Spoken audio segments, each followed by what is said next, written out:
हाथ में त्रिशूल लिया है।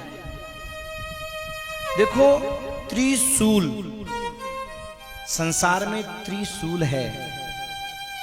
शूल मतलब दर्द, दुख, 3 कष्ट है। भागवत के महात्म्य के पहले अध्याय के पहले श्लोक में भी इन त्रिशूल की बात की है। त्रिताप, तापत्रय विनाशाय। और गोस्वामी जी महाराज कहते हैं देहिक दैविक भौतिक तापा। ये जो 3 प्रकार के ताप है ना, यही त्रिशूल है। हम लोग इन त्रिशूलों के वश में हैं। ये त्रिशूल किसके वश में है? भोले बाबा के वश में है। ध्यान रखना, हम त्रिशूल के हाथों में हैं और त्रिशूल भोले बाबा के हाथों में है। तो इन त्रिशूल के तापों का अगर हम निवारण चाहते हैं तो बस त्रिशूल वाले की शरण ग्रहण कर लो। ये त्रिशूल कुछ नहीं कर पाएंगे। भोले बाबा डमरू लेकर के, त्रिशूल लेकर के चल दिए। अब भगवान विष्णु कहने लगे, बोले क्या? विष्णु कहा अस भी अस तब बोली सकल दिशिराज। विष्णु भगवान ने कहा, क्या कहा? नहीं बरात दुल्हन दुल्हन रूपा। बोले ये जो बराती है ना, हम लोग जो बराती हैं, ये दूल्हे के अनुरूप नहीं है। मतलब कहना तो ये चाहते हैं कि दूल्हा हम बरातियों के अनुरूप नहीं है। पर ऐसा तो कैसे कहते भोले बाबा को, है? क्योंकि भस्मी लगाए हुए, सांप बिच्छू पहने हुए, है एकदम महाराज डमरू लिए हुए। अच्छा देखो, नादिया पे सवार हुए। नादिया पे कहा बाबा कोई दूसरा वाहन रथ वथ मंगवा लो। क्यों? गरीब आदमी के भी, गरीब से गरीब आदमी, उसकी भी शादी हो, चाहे कुछ भी नहीं हो, पर एक बार तो किराए के ऊपर फॉर्च्यूनर लेके आ जाता है महाराज। एक बार तो ले आता है, बाद में चाहे पीछे लोग मांगने वाले पड़े तो पड़ते रहे। तो बाबा आप भी कहाँ बूढ़े इस नादिया के चक्कर में पड़ रहे हो? अरे विष्णु जी से मांग लो, है किसी और से मांग लो भाई, बढ़िया सा रथ वथ मांग लो, इंद्र से ले लो। इंद्र तो आपका चीला है, इंद्र तो दे ही देगा, मांग लो। पर भोले बाबा कहते हैं नहीं। क्यों? 2 कारण है। पहला कारण तो यह है कि अगर मांग करके को रथ लेकर के गए बैठ करके, तो नादिया क्या कहेगा? बताओ, आज तक तो हम काम आते रहे, और आज जब उत्सव महोत्सव का नंबर आया फोटो खिंचवाने का, तो बताओ दूसरा मांग करके लेके चले गए। कितना दुख होगा बेचारे को, है? दूसरा कारण देखो, भोले बाबा के नादिया का जो स्वरूप है वो नादिया है का स्वरूप है, और बैल का स्वरूप है। और वृषो ही भगवान धर्म, ये बैल क्या है? साक्षात धर्म है। यानी भोले बाबा जब विवाह करने के लिए जा रहे हैं तो बैल पर बैठ करके जा रहे हैं। मतलब क्या हुआ? धर्म पर बैठ करके जा रहे हैं। यानी भोले बाबा शिक्षा देते हैं कि तुम दुनिया में विवाह तो करने के लिए जा रहे हो, लेकिन विवाह करते समय इतना ध्यान रखना कि अपने धर्म को मत भूलना। क्या धर्म को मत भूलना? बोले विवाह के बाद में मटर गश्ती में मत रहना। जो माता पिता के प्रति धर्म है, जो सास ससुर के प्रति धर्म है, जो भाई बंधु के प्रति धर्म है, अगर इन धर्मों को मानोगे तो ये हाथ का किया हुआ धर्म लगेगा, और वही धर्म कर्म तुम्हें ऊपर लेकर के जाएगा। और मैं पति, मेरी पत्नी, मेरे बच्चे, और महाराज खूब मटर गश्ती कर लो, गटर में जाओगे, लेकिन उसको प्राप्त नहीं कर पाओगे।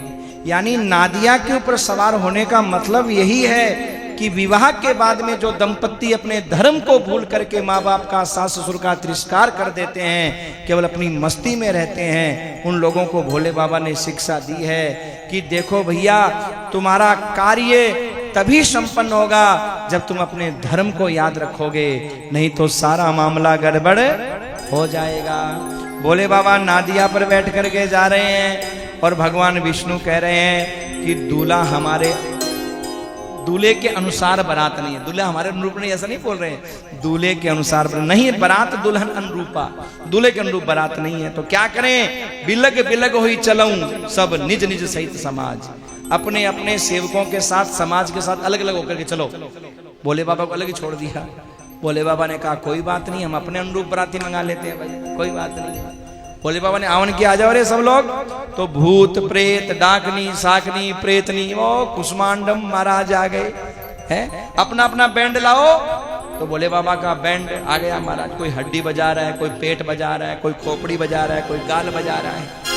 वाह, भगवान विष्णु ने देखा, हाँ अब बनी ना दूल्हे के अनुरूप बारात, ये महाराज है। और भैया किस प्रकार मन ही मन महेश मुस्काई, हरि के व्यंग वचन नहीं जाई। जब वो भगवान विष्णु बोले तो मन ही मन भोले बाबा मुस्कुरा करके अपने बरातियों को बुला लेते हैं। और महाराज जस दुल्हू तसी बनी बराता, कोत विविध होई मग जाता। जैसा दूल्हा है वैसी ही बारात है। और भैया खूब आनंद के साथ में, अरे नादिया पे होके असवार, बोला जी चाल्या गोरा के, नादिया पे होके असवार, बोला जी चाल्या गोरा के, नादिया पे होके असवार, बोला जी चाल्या गोरा के, बोला जी चाल्या गोरा के, बोला जी चाल्या गोरा के, बोला जी चाल्या गोरा के, बोला जी चाल्या गोरा के, नादिया पे होके असवार, बोला जी चाल्या गोरा के, नादिया पे होके असवार, बोला जी चाल्या गोरा के। जय हो।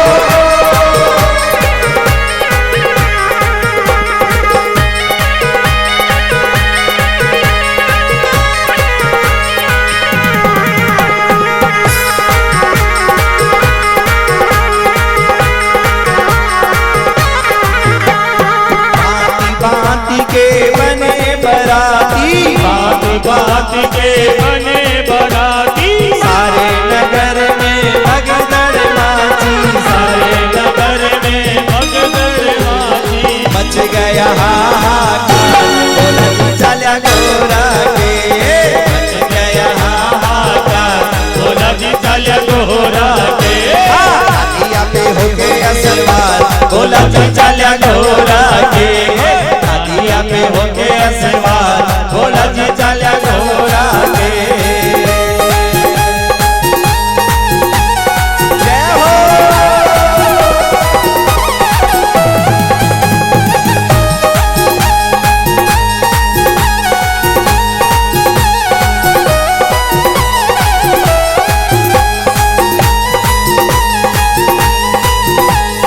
जय हो।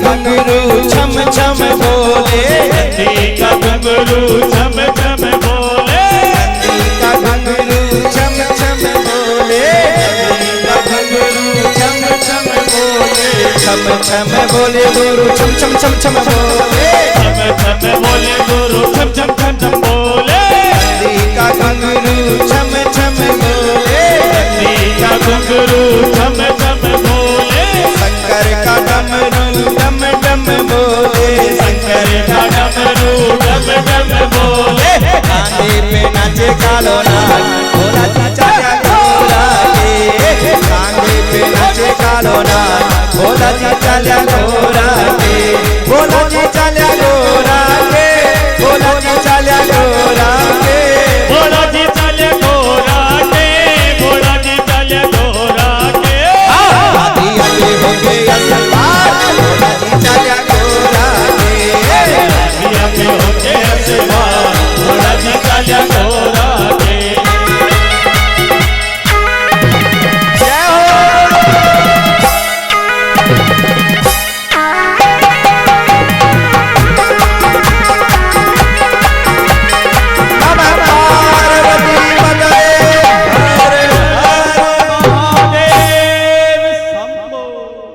नादिया पे होके असवार भोला जी चाल्या घोड़ा भांति भांति के बने बराती सारे नगर में भगदड़ माची मच गया हाहाकार भोला जी चाल्या घोड़ा के। देखो ये शिव का चरित्र सुनकर के हमारे कन्हैया को भी बड़ा आनंद आता है। राम जी को तो आता ही आता है? कन्हैया जी को भी आनंद आता है। इसलिए मैं बहुत संक्षेप में शिव का चरित्र लेने वाला था, पर पता नहीं भगवान ने कैसे इसको थोड़ा सा लंबा करवा दिया। आज मुझे लगता है ठाकुर जी की इच्छा थी कि भैया हमारी नगरी में राम जी का तो सुनाओगे ही, थोड़ा शिव जी का ही विस्तार कर दो। वैसे 17 तारीख को 17 अगस्त से हमारा शिव महापुराण है दिल्ली में। दिल्ली वाले सुन लो, दिल्ली में शिव महापुराण है। तो उस शिव महापुराण में शिव जी का खूब विस्तार, हमने सोचा वहां तो विस्तार करेंगे ही करेंगे, यहाँ हम संक्षेप करेंगे, लेकिन फिर भी भगवान ने इसका विस्तार करवा लिया। दिल्ली की पावन धरा पर शिव महापुराण की सुंदर दिव्य कथा होगी बड़े आनंद के साथ में। सजनों, बहुत ही सुंदर भोले बाबा की बारात गई है। नगर निकट बारात सुनी आई। जैसे ही नगर के निकट बारात आई है तो आपको पता ही है, बालक सबसे पहले दौड़ दौड़ करके जाते हैं महाराज। वो उससे आगे, वो उससे आगे, महाराज वो उससे आगे, वो उससे आगे। पर सुनो, बालक ही नहीं जाते हैं, माताएं भी कम नहीं हैं। महाराज माताएं भी कम नहीं है बारात देखने के मामले में। चाहे कितने भी पैसे वाले घर की क्यों ना हो और चाहे किसी गरीब की भी बारात क्यों ना आई हो, लेकिन माताओं की आदत है कि कथा अगर आधी किलोमीटर दूरी पे भी हो रही होगी ना, तो कौन जाए, लेट आएंगे, देख लेंगे, बुलाया है तो ऐसा होगा। और अगर बारात आई हो तो चाहे कितनी धूप और कितनी रात हो महाराज, चाहे बच्चा गोद में हो तो बगल में टांग करके चली जाएगी बारात देखने के लिए। होता कि नहीं होता है? अच्छा सुनो, देखने के बाद में वो चुप रह जाए, ऐसा तो हो ही नहीं सकता।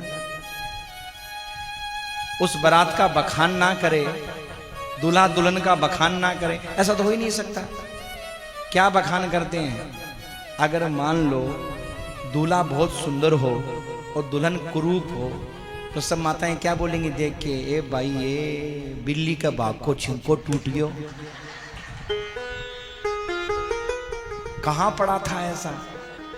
कहां बिल्ली के भाग का छिंका टूटा? क्या वर मिला है? अच्छा, अगर दुल्हन सुंदर है और दूल्हा थोड़ा सा कुरूप है? तो जानते हो माताएं क्या बोलेंगी? देख करके आ रही हैं, 5-7 इधर से आ रही थी, अरे बहन कहाँ जा रही हो? बोले बींद देखने, दूल्हा देखने जा रही। क्या देखोगी दूल्हा का? क्यों? क्या हम बता दें कैसा है? कैसा है? बोले रोटी पोने वाला तवा देख लो और दूल्हे का मुंह देख लो। ये लो, रोटी पोने वाला तवा देख लो और दूल्हे का मुंह देख लो। अच्छा हाँ, नाक तो पड़ी है टिंडे जैसी। अच्छा, और होठ, बोले होठ है होली के बड़कुल्ले जैसे, गोल गोल मोटे मोटे। अच्छा हाँ, और दांत है चूड़े जैसे, होता चूड़ा होता है ना, है ना, चूड़े जैसे उसके दांत है महाराज। ऐसा बखान करेगी पूछो ही मत। अब सजनों, यहाँ सबकी लाइन लगी हुई है देखने वालों की, बच्चों की, बूढ़ा, सब देखने के लिए दौड़ रहे हैं महाराज बारात। अब सबसे पहले बच्चे गए, बच्चे दौड़ करके वापस आए महाराज। जैसे बच्चे दौड़ करके आए, हाँपने लगे, और बच्चे कह रहे हैं, जैसे अंदर आए माँ बाप ने पूछा, जो माँ बाप नहीं गए थे बच्चे दौड़ गए, अरे बच्चा बारात कैसी है? अरे कैसा दूल्हा है? बच्चे बोले पहले गेट बंद करो, बाद में बताएंगे। क्यों? बोले कहीं ऐसा नहीं हो बाराती अंदर आ जाए, 1-2 लेने के देने पड़ जाएंगे। अरे ऐसा क्या है? बोले पहले गेट बंद करो, बाद में बोलेंगे। और गेट बंद करने के बाद कह रहे हैं, अरे बाप रे बाप, अरे बिकट बिकट भूत प्रेत, बिकट बिकट सांप, अरे बाप रे बाप, ऐसी बारात? अरे हमें तो लगता है बारात नहीं है, फिर यमराज की जमात आई है। बारात नहीं आई है, यमराज की जमात आई है। अब महाराज मैना देखो, बिटिया की शादी में दूल्हा के आगमन पर सबसे ज्यादा घुंघरू बनते हैं बेटी की माँ के। महाराज ओहो, ऐसा मेरे को वर घर मिला है मेरी बेटी के लिए, चाहे कैसा ही हो, पर सासू को बहुत अच्छा लगता है। हाँ, ऐसा तो मोहल्ले में ही नहीं है। नजर उतारेगी उसकी, चाहे उसकी शक्ल ऐसी है कि नजर पड़ोसी के भी नहीं लगे, उसके बगल में बैठ जाए तो, पर फिर नजर उतारेगी। ओहो, ऐसा दामाद तो पूरे मोहल्ले में ही नहीं गया जैसा हमारे आया है। माता मैना भी आरती लेकर के महाराज किस प्रकार पहुंची है। मैना शुभ आरती सवारी,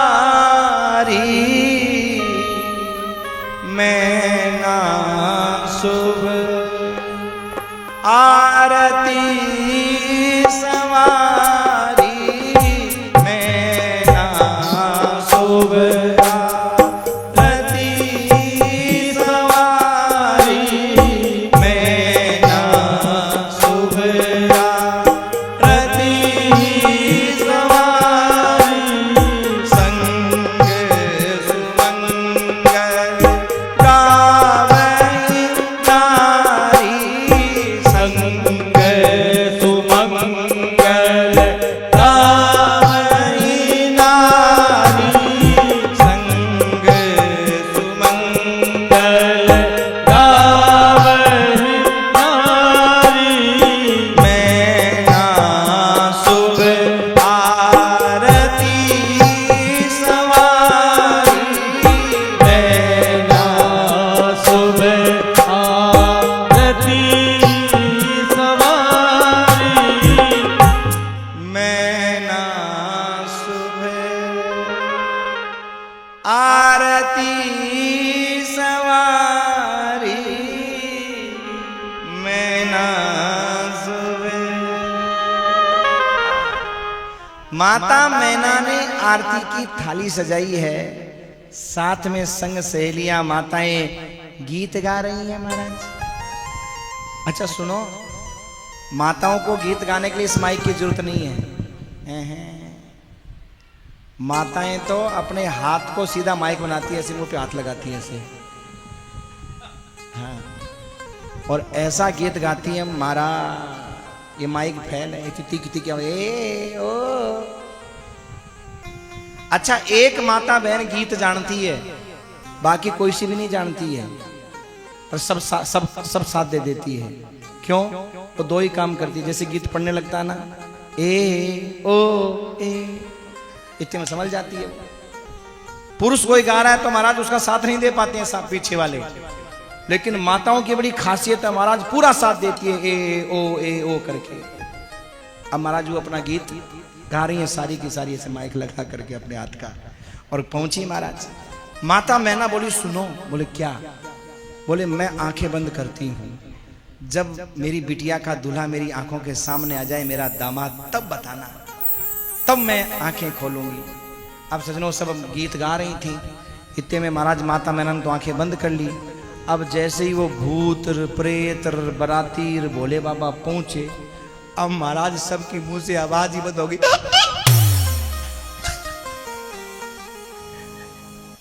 अरे सीधी सी बात है, अगर आप अपने घर में गीत गा रहे हो और अचानक भूत तुम्हारे सामने आ जाए, बोलती बंद होगी कि नहीं होगी? अब सारी की सारी लुगाइयों के माइक तो कहीं गए और मुंह खुले बोल ही नहीं पाई। और आदि तो उसी समय महाराज, आदि तो बेहोश होकर के गिर गई महाराज। आदि तो थोड़ी बहुत ऐसी मूर्ति बनकर खड़ी रही। अब भोले बाबा सामने पहुंचे, माता मैना, उसकी तो आंखें बंद है माता मैना की, तो वो तो बेहोश कहां से होती। अब महाराज माता मैना खड़ी है और सहेलियों से करी है, अरे दूल्हा आ गया क्या, तुम चुप कैसे हो गई, मंगल गाओ। वह मन में सोचे कि बाप को सिर मंगल गावा, यहाँ तो मंगल होने जा रहा है, काहे का मंगल गाए, करे मंगल गाओ, चुप क्यों हो गई। अब बोल ही नहीं पाता, बोल ही नहीं पा रही, बोलने की कोशिश कर रही है, बोल नहीं पा रही है। इतने में भोले बाबा सामने गए और भोले बाबा जाके बोले, माता जी आंखें खोल लो, मैं आ गया, आंखें खोलो। और जैसे ही महाराज भोले बाबा ने कहा आंखें खोलो, मैं आ गया, और माता ने मैना ने आंखें खोली। आंखें खोलते ही गले के सांप ने किया फू, और माता मैना ने मुंह पर थाली मारी, यूं भागी महाराज,